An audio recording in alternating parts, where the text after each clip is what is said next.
Hi viewers, నమస్కారం. నేను మీ సిరి. వెల్కమ్ బ్యాక్ టు ఇన్కూరి. ఈరోజు కథ ద డెవిల్ డాన్, ఎపిసోడ్ 87. మీ మనసుకు నచ్చే అత్యంత అద్భుతమైన కథ. కథ నచ్చితే లైక్ చేయండి. ఈ కథపై మీ అభిప్రాయాన్ని తప్పకుండా కామెంట్ చేయండి. ఇక కథలోకి వెళ్తే, అన్నయ్య దగ్గరికి వెళ్తున్నాం, నువ్వు సేఫ్గా ఉండు అని చెప్పి రియాన్ వెళ్తుంటే, నేను కూడా వస్తాను ప్లీజ్ అని అంటూ అతనితో పాటు బయలుదేరింది నిధి. ఇక్కడ రణధీర్ ఆరుహిని తలుచుకుంటూ కుమిలిపోతున్నాడు. ఆరుహి వెళ్ళడానికి ముందు జరిగిన ఘటనలు ఒక్కొక్కటిగా అతని కళ్ళ ముందు కదలాడుతూ తన తప్పులు తనకి గుర్తు చేస్తున్నాయి. రూమంతా ఎటు చూసినా ఆరుహి రూపమే కనిపిస్తూ అతని గుండెని గుణపాలతో గుచ్చినంత బాధ వేదన రణధీర్లు. ఆరుహి, నువ్వు లేకుండా నేను బ్రతకగలని ఎలా అనుకున్నావు? I can't live without you. Come back to me, come back to మీ.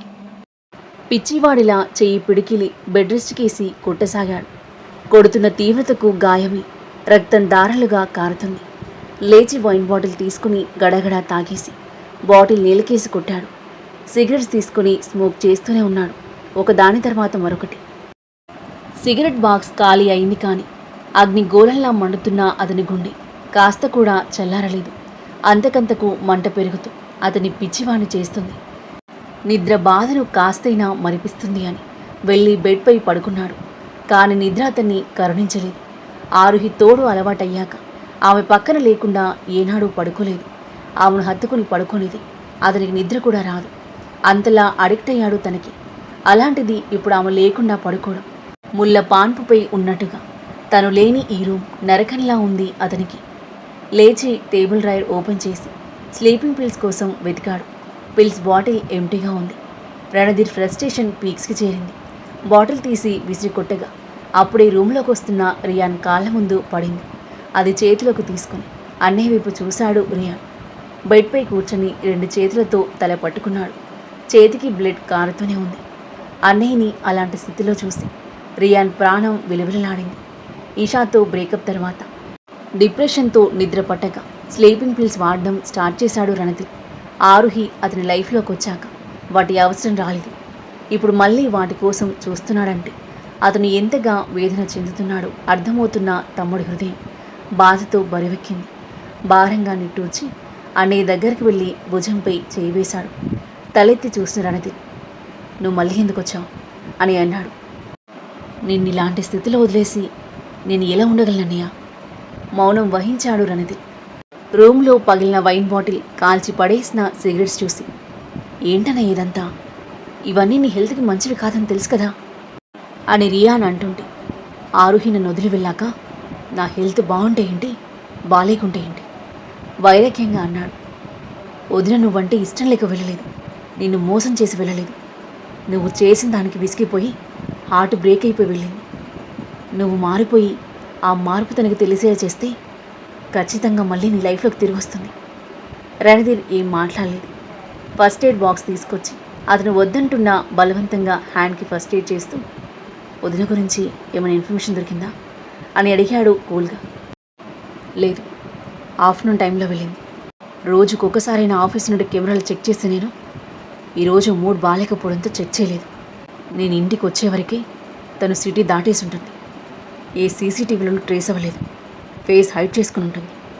నాతో ఉండి తెలివి బాగా పెంచేసుకుంది. ట్రాకర్ ఉన్న ఫోన్ కూడా ఇక్కడే వదిలేసి వెళ్ళింది. ఎక్కడుందో ఎలా ఫైండ్ అవుట్ చేయాలో అర్థం కావట్లేదు.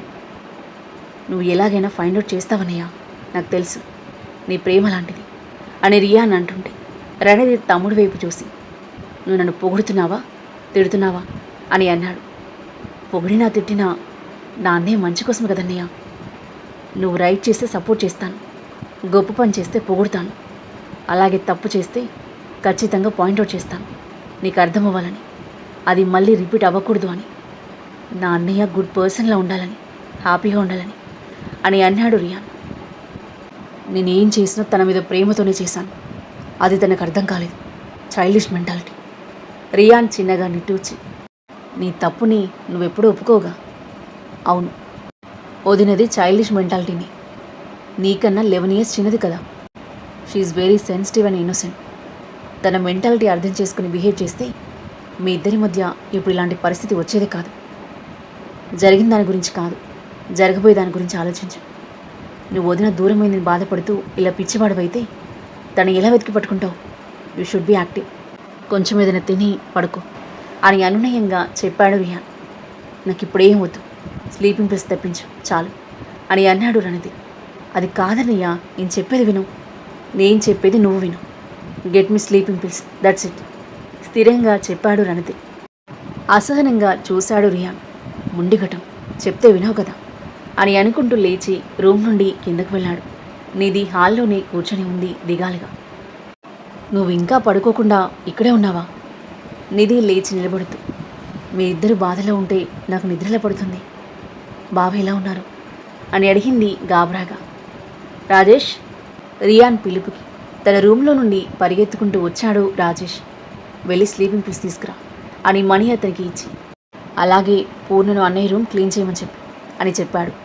అలాగే సార్ అంటూ అతను వెళ్ళాక రియాన్ సోఫాలో కూర్చుంటే అతని పక్కన కూర్చుంది నిధి సమాధానం కోసం వేచి చూస్తూ. చాలా డిప్రెస్డ్గా ఉన్నాడు. వదిన లేకుండా తను ఉండలేడు.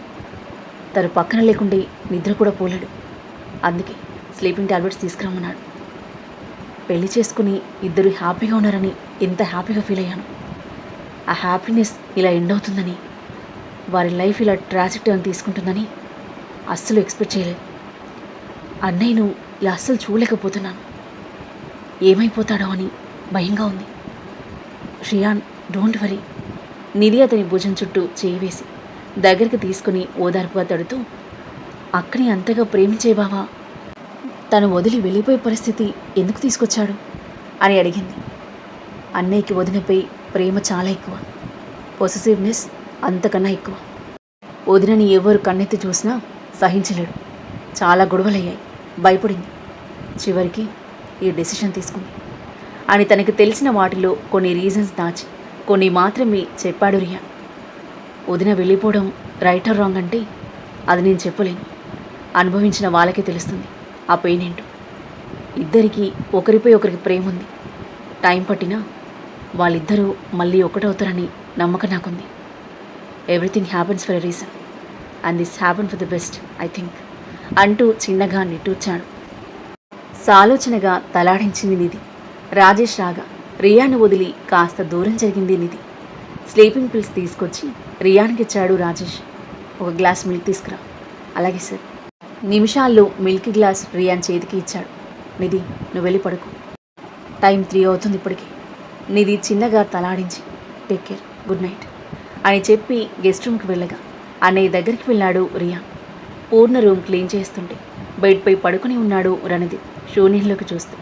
అన్నయ్య, రియాన్ పిలుపుకి తేరుకొని తన వైపు చూశాడు. పిల్స్తో పాటు మిల్క్ ఇస్తుంటే ఇవెందుకు అన్నాడు రణధీర్ మోహన్ చిట్లిస్తూ. నిద్ర బాగా పడుతుంది, హ్యాబిట్ అని అన్నాడు రియాన్. పిల్స్ వేసుకుని మిల్క్ తాగేసి పడుకున్న రణధీర్ నిమిషంలో మత్తు నిద్రలోకి జారుకున్నాడు. అన్నయ్య వైపు బాధగా చూస్తుండిపోయిన రియాన్. సార్, ఈ పేపర్ పడేయాలా? పూర్ణ మాటలకు తన వైపు చూసి తన చేతిలో ఉన్న ఫోల్డ్ చేసిన వైట్ పేపర్ చూసి ఇటివ్వు అని చేయి చాచాడు. పూర్ణ అందివ్వగా పేపర్ విప్పి చూశాడు. ఆరుహి రాసిన లెటర్ అది. తను ఊహించిందే ఆరుహి మాటల్లో ఉంది. దాంట్లో భారంగా ఊపిరి తీసుకుని వదిలి పడేసి అని తనకి ఆ లెటర్ ఇచ్చి డైవర్స్ పేపర్స్ తీసి లాకర్లో పెట్టేసి అన్నయ్యకు బ్లాంకెట్ కప్పి తన రూమ్లోకి వెళ్ళిపోయాడు రియాన్. ఆరుహి అన్వేషణలో 4 నెలలు గడిచిపోయాయి. కానీ తన ఆచూకీ ఇంకా దొరకలేదు. రణధీర్ మనుషులు, పోలీస్ డిపార్ట్మెంట్, ఏజెన్సీలు ఇండియా మొత్తం నిరంతరం అన్వేషిస్తూనే ఉన్నారు. కానీ ఆరుహి గురించి ఇంకా ఏ ఇన్ఫర్మేషన్ దొరకలేదు. ఆరుహి ఎడబాటుతో క్షణం ఒక యుగంలా నరకంలా గడుస్తూ ఎంతో కుంగి కృషించిపోయాడు రణధీర్. నెలలు గడిచిన తన ప్రాణసతి దర్శన భాగ్యం కోసం కొండంత ఆశతో నిరీక్షిస్తూ పట్టువదలని విక్రమార్కుడిలా నిర్విరామంగా అన్వేషణ సాగిస్తూనే ఉన్నాడు. 4 నెలల తర్వాత ఒకరోజు అతని నిరీక్షణలకు తెరపడుతూ అతను ఎదురు చూస్తున్న శుభతరుణం ఎదురై వచ్చింది. ఉదయం 8 గంటలు. పిల్స్ మత్తులో డీప్ స్లీప్లో ఉన్న రణధీర్ ఆగకుండా మోగుతున్న ఫోన్కి కళ్ళు తెరిచి ఫోన్ అందుకుని చూశాడు. సెల్వ నుండి. వెంటనే లిఫ్ట్ చేసి, ఆరుహి దొరికిందా అని ఆశగా అడిగాడు. ఏ సార్, నేను ఆరుహి మేడంని ఫైండ్ అవుట్ చేశాను అని సెల్వ అనేసరికి రణధీర్ మొహం ఒక్కసారిగా వెలిగిపోయింది. మనసు మాటల్లో వర్ణించలేని సంతోషంతో ఉప్పొంగిపోయింది. దిగ్గున లేచి కూర్చుంటూ, ఎక్కడుంది, ఎలా ఉంది అని అడిగాడు ఆతృతగా. షిమ్లాలో ఒబెరాయ్ సిసిల్ 5 స్టార్ హోటల్లో వర్క్ చేస్తున్నారు సార్ అని సంతోషంగా చెప్పాడు సెల్వ. రణధీర్ రిలీఫ్గా ఊపిరి పీల్చుకున్నాడు. సెల్వ, ఆర్ యు ష్యూర్ అని అడిగాడు కన్ఫర్మ్ చేసుకోవడానికి.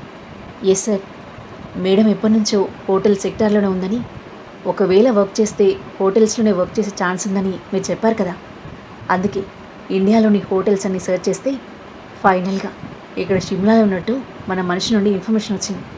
నేను వెంటనే వెళ్ళాను కన్ఫర్మేషన్ కోసం. మేడంని నా కళ్ళతో నేను చూసి కన్ఫర్మ్ చేసుకున్న తర్వాతే మీకు కాల్ చేస్తున్నాను సార్. రణధీర్ సంతోషంగా నవ్వుతూ, well done my boy, but నేను ఆరుహిని ఫైండ్ అవుట్ చేసిన విషయం తనకి ఎట్టి పరిస్థితుల్లో తెలియకూడదు అని అన్నాడు. Okay sir, now do one thing. Oberoi hotel owner mister Oberoi personal phone number and office address కనుక్కొని నాకు సెండ్ చేయి. అలాగే టుమారో అతనితో మీటింగ్ కన్ఫర్మ్ చేయి. ఈ మీటింగ్ గురించి ఎవరికీ తెలియకూడదు. ఓకే? ఓకే సార్, నేను వెంటనే అడ్రస్ అండ్ ఫోన్ నెంబర్ కనుక్కొని మీకు సెండ్ చేస్తాను. మీటింగ్ అరేంజ్ చేసి మీకు అప్డేట్ చేస్తాను అని అన్నాడు. రణధీర్ ఇండియాలో ఫేమస్ బిజినెస్ మ్యాన్ కావడంతో పాటు హోటల్స్కి ఓనర్ కూడా కావడంతో మిగతా హోటల్స్ ఓనర్స్కి అతని పేరు సుపరిచితమే. ఆ కారణంతో మీటింగ్ అరేంజ్ చేయడం అంత కష్టమైన పనేం కాదు. ఓకే, ఫోన్ పెట్టేసి మనసారా నవ్వుకున్నాడు రణధీర్. ఆరుహితో పాటే మాయమైన ఆ నవ్వు ఆమె ఆచీకు దొరకడంతో మళ్ళీ వికసించింది. మిక్స్డ్ ఎమోషన్స్తో అతని హృదయం వింతగా కొట్టుకుంటుంది. ఇంకా ఒక్క క్షణం కూడా ఇక్కడ నిలవలేకపోయాడు. వెంటనే తన జెట్ పైలట్కి కాల్ చేసి రెడీగా ఉండమని చెప్పి ఫ్రెష్ అప్ అవ్వడానికి వెళ్ళాడు. 4 నెలలుగా పట్టించుకోకపోవడంతో గడ్డం, హెయిర్ దట్టంగా పిచ్చిగా పెరిగిపోయాయి. ఫాస్ట్గా హెయిర్ నీట్గా కట్ చేసుకుని షేవ్ చేసుకుని తలారా హాయిగా స్నానం చేసి కొత్త ఉత్సాహంతో బయటకొచ్చాడు. ఫాస్ట్గా డ్రెస్అప్ అయి బిగ్ స్క్రీన్పై కనిపిస్తున్న ఆరుహి అందమైన రూపాన్ని చేత్తో ప్రేమగా తడుముతూ, my dear lovely wife, I'm coming, we will meet face to face soon. ఇక నువ్వు నా నుండి ఎప్పటికీ దూరంగా వెళ్ళలేవు అని అంటూ తన థింగ్స్ లగేజ్ తీసుకుని ఉప్పొంగిపోతున్న సంతోషంతో ఎగ్జైట్మెంట్తో వేగంగా బయటికి వెళ్ళిపోయాడు. ఆ తర్వాత ఏం జరగబోతుంది? రణధీర్ ఆరుహిల ఫేస్ ఆఫ్ ఎలా ఉండబోతుంది? రణధీర్ని చూసి ఆరుహి ఎలా రియాక్ట్ అవుతుంది? ఆమెను తిరిగి దక్కించుకోవడానికి రణధీర్ ఎలాంటి ప్రయత్నాలు చేయబోతున్నాడు? వీళ్ళిద్దరి మధ్య ఎలాంటి ఆసక్తికర సన్నివేశాలు చోటు చేసుకోబోతున్నాయి? ఆరుహి రణధీర్ని వదిలి వెళ్ళడానికి కారణమేంటి? అద్భుతమైన కథనంతో ఊహకందని మలుపులతో ఎంతో ఆసక్తికరంగా సాగి ఈ కథ నెక్స్ట్ ఎపిసోడ్ కోసం మన నెక్స్ట్ వీడియో చూడండి. కథ నచ్చితే లైక్ చేయండి. ఈ కథ మీకు ఎలా అనిపించిందో మీ అభిప్రాయాన్ని తప్పకుండా కామెంట్ చేయండి. ఇంకా ఇలాంటి ఇంట్రెస్టింగ్ స్టోరీస్ కోసం మన ఛానల్ని సబ్స్క్రైబ్ చేయండి. Thank you for listening.